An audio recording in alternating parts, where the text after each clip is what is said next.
زنهایی که زیبایی هایشان را نشان می دهند، یعنی سرخی و سفیدی مالیده با لباسهای تنگ و نیم برهنه به بیرون می برایند که پستی و بلندی بدنشان نمودار است، صراحتاً مخالف این حکم پروردگار عمل می کنند.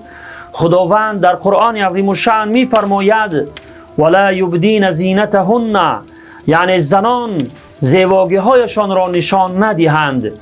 خواهران عزیز، خداوند به شما حکم می کند، فرمان می دهد که زینت های خود یعنی زیبایی های خود را برای مردان بیگانه نشان ندهید، ولی شما آشکارا مخالف حکم پروردگار عمل می کنید.